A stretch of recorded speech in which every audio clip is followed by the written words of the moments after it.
اعوذ باللہ من الشیطان الرجیم بسم اللہ الرحمن الرحیم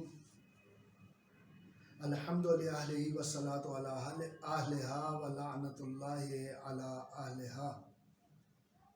ناظرین محترم، آپ کی خدمت میں صفات ثبوتیہ اور صفات سلبیہ کے حوالے سے عرض کر رہا تھا۔ یہ ابھی میں نے آپ کے سامنے ایک آیہ مبارکہ سورہ حشر کی آخری آیہ ذکر کی ہے، یہاں لکھی ہے وَاللَّهُ الْخَالِقُ الْبَارِئُ الْمُصَوِّرُ لَهُ الْأَسْمَاءُ الْحُسْنَى۔ یہ وہ آیہ مبارکہ ہے جس میں خداوند متعال کی صفات ثبوتیہ کو ذکر کیا گیا ہے۔ پہلی صفت خالق کی صفت ہے، دوسری الباری ہے اور تیسری المصور۔ یہ تین صفات اس میں ذکر ہوئی ہیں۔ خالق یعنی خداوند متعال خلق فرمانے والا ہے، کسی چیز کو پیدا کرنے والا ہے۔ الباری، باری موجد معنی کیا گیا ہے، ایجاد کرنے والا۔ المصور، شکل و شمائل و صورت عطا کرنے والا۔ یعنی یہ تین صفات ہیں خداوند متعال کی، اور یہ تینوں کی تینوں صفات فعل شمار ہوں گی۔ یعنی ان میں سے کوئی بھی صفت ذات نہیں ہے، لیکن جیسا کہ میں نے ابتدا میں عرض کیا تھا کہ تمام صفات فعل کی بازگشت در حقیقت صفات ذات کی طرف ہی ہے، اور چونکہ صفات ذات کی طرف ہی ہے لہٰذا یہ صفات فعل اس کی بھی بازگشت صفات ذات کی طرف ہو جائے گی۔ اور صفات ذات کی طرف جانے کی وجہ سے ہم یہ کہیں گے کہ چاہے وہ صفات ذات ہیں چاہے وہ صفات فعل ہیں، عین ذات خداوند متعال ہے۔ یعنی جب سے خداوند متعال کی ذات ہے تب سے یہ صفات اس ذات میں موجود ہیں۔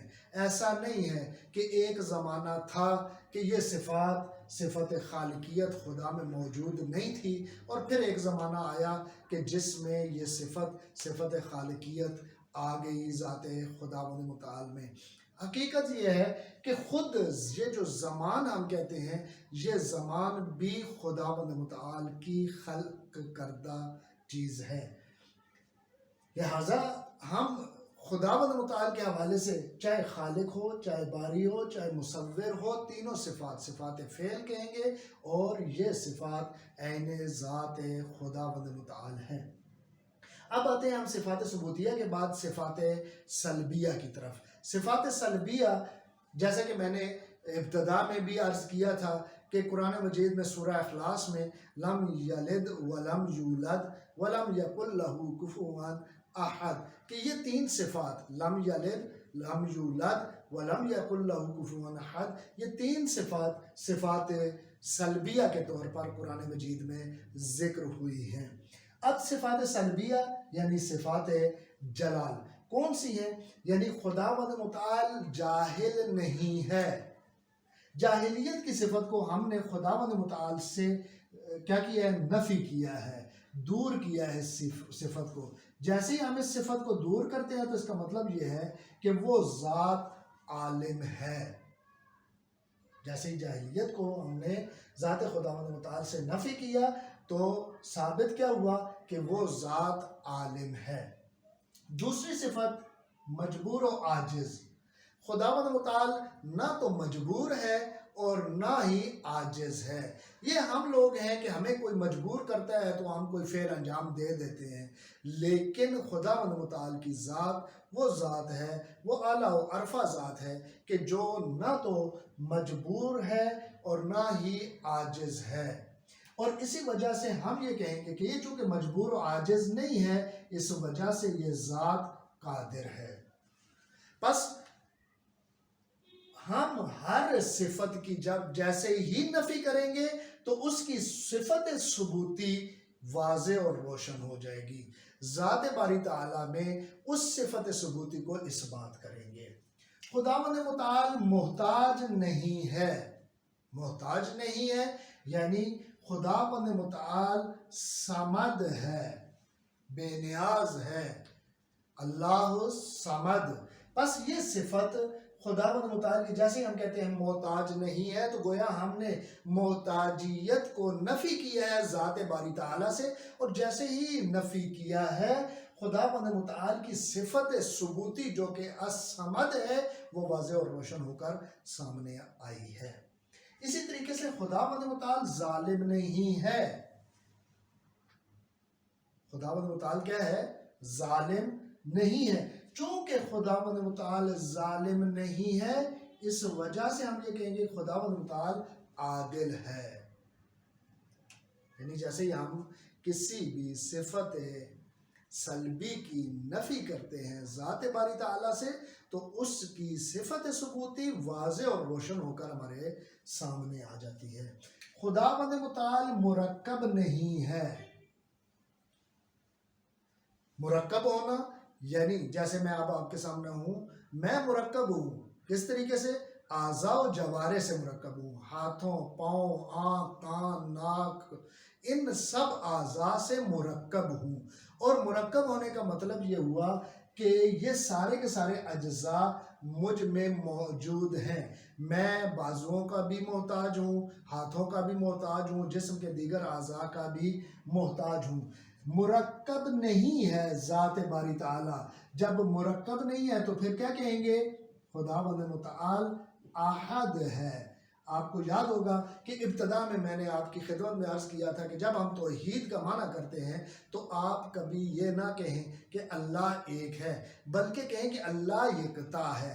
ایک کا مطلب یہ ہے کہ وہ ذات مرکب ہو سکتی ہے، اس ذات میں اجزاء پائے جا سکتے ہیں، لیکن جیسے ہم کہتے ہیں احد یا یکتا، تو اس کا مطلب یہ ہوا کہ خداوند متعال مرکب نہیں ہے، اجزاء کا مجموعہ نہیں ہے۔ خداوند متعال جسم نہیں رکھتا، تو پھر کیا ہے؟ اللہ نور السماوات والارض، خداوند متعال زمین و آسمان کا نور ہے۔ پس ہم نے جسم اور جسمانیت جو صفت ثبوتی ہے ممکن الوجود، ہم میں یہ صفت خداوند متعال میں جا کر صفت سلبی ہوگی، نہ کہ صفت ثبوتی لیں گے، چونکہ ہم نے اس صفت کو خداوند متعال کی ذات سے نفی کرنا ہے۔ خداوند متعال کی ذات جسم نہیں رکھتی۔ جب جسم نہیں رکھتی تو اللہ نور السماوات والارض، خداوند متعال زمین و آسمان کا نور ہے۔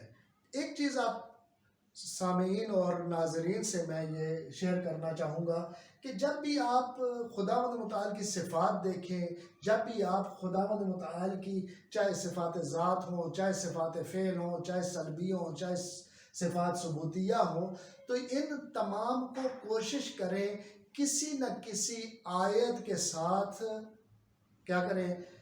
ثابت کریں، اور آیت کے ذریعے اس بات کریں تاکہ ہمیں واضح ہو سکے کہ خداوند متعال اگر جسم نہیں رکھتا تو پھر کیا رکھتا ہے۔ یہ تمام صفات ایسی ہیں۔ خداوند متعال مکان نہیں رکھتا۔ خداوند متعال مکان نہیں رکھتا، یعنی وہ کیا ذات ہے؟ خداوند متعال لا محدود ذات ہے، چونکہ مکان نہیں رکھتا۔ جب مکان نہیں رکھتا تو وہ ذات لا محدود ذات ہے، لا متناہی ذات ہے، وہ ذات جو ہر جگہ موجود ہے، جو ہر جگہ پائی جاتی ہے۔ اور اسی وجہ سے حضرت امیر المومنین علی ابن ابی طالب علیہ السلام ارشاد فرماتے ہیں کہ اگر تم نے یہ اشارہ کر دیا کہ خدا یہاں ہے تو گویا تم نے خدا کو محدود کر دیا۔ لہٰذا یہ جو اشارہ کرنا ہے، ہم نے خداوند متعال کی طرف یوں اشارہ بھی نہیں کرنا جیسا کہ بعض لوگ اشارہ کرتے ہیں جب ان سے پوچھا جائے کہ خدا کہاں ہے تو کہتے ہیں ویسے تو خدا آسمان پر رہتا ہے۔ نہ، ایسی بات نہیں ہے۔ جیسے ہی آپ اشارہ کریں گے تو خداوند متعال محدود ہو جائے گا، اور احادیث اور آیات اس بات کی دلیل ہے کہ خداوند متعال کی ذات لا محدود ہے، لا متناہی ہے، وہ ذات محدود نہیں ہے۔ اور آخری صفت، اس ذات کا کوئی شریک نہیں ہے۔ جیسا کہ ابتدا میں آیہ مبارکہ کے حوالے سے ذکر کیا کہ خداوند متعال لم یلد ولم یولد ولم یکن لہ کفوا احد، خداوند متعال کا کوئی شریک اور اس کا کوئی ہمسر موجود نہیں ہے۔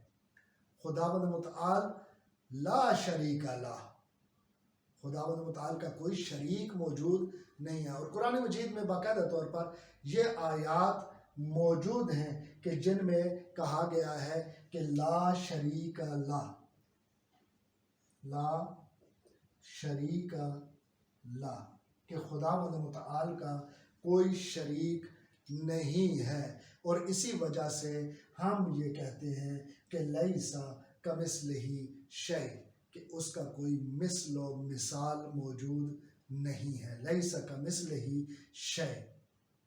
انہی الفاظ کے ساتھ آپ کی زحمتوں کو تمام کروں گا۔ والسلام علیکم ورحمۃ اللہ وبرکاتہ۔